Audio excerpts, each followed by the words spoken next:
Shalom, shalom. This is part 3, y'all. So, I'm gonna go on to, I already got this Job.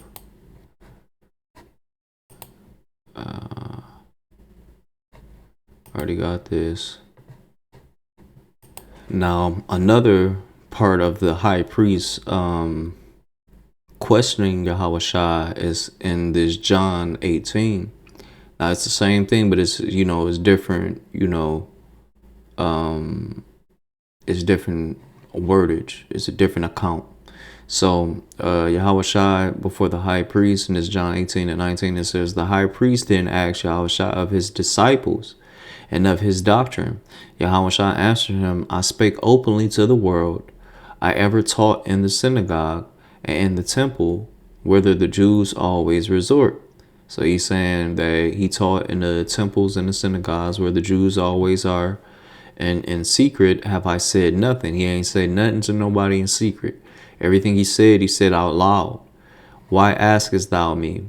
And them which heard me, what I have said unto them, behold, they know what I said. So you can't ask nobody what I said about something, because everything I said it out loud to everybody. And he says, and when he had thus spoken, one of the officers which stood by struck Yahweh Shai with the palm of his hand, saying, answerest thou the high priest? So Yahweh Shai answered him, if I have spoken evil, bear witness of the evil. But if well, why smitest thou me? Now Annas had sent him bound unto Caiaphas the high priest. Now this is what I mean. Like they was trying to get him to fold. And that's what they're going to do to us in the times that we coming in, right? So I'm going to let this play out.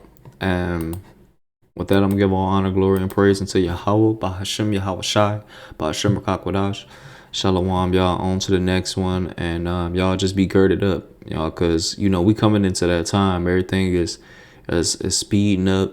Everything's getting, and we're going to see in the year of apostasy in year 2026. So shalom, y'all. Oh, it's from a 7-Eleven somewhere. So socializing would be, Sean, I think once people understand who you are and what you're going through in your life, that what you did is going to make perfect sense to everybody. And people are going to understand. Minimize is next. And I'm a detective here, and I talk to people who take millions of dollars all the time. I talk to murderers and homicide victims. I talk to families of homicide victims. What we're talking about here isn't a big deal.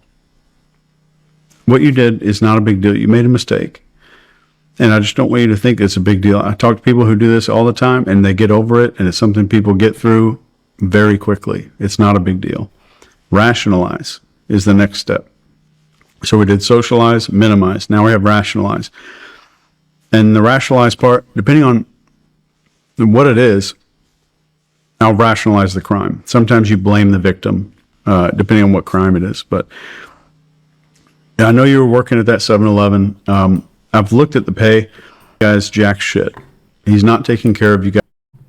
And y'all, I just looked at one of the comments. It says, how does putting an innocent person in prison solve anything? Well, we'll see. Guys, and I know you have an aunt that is in the hospital and her chemotherapy bills are piling up. And I think that you did this for the right reason.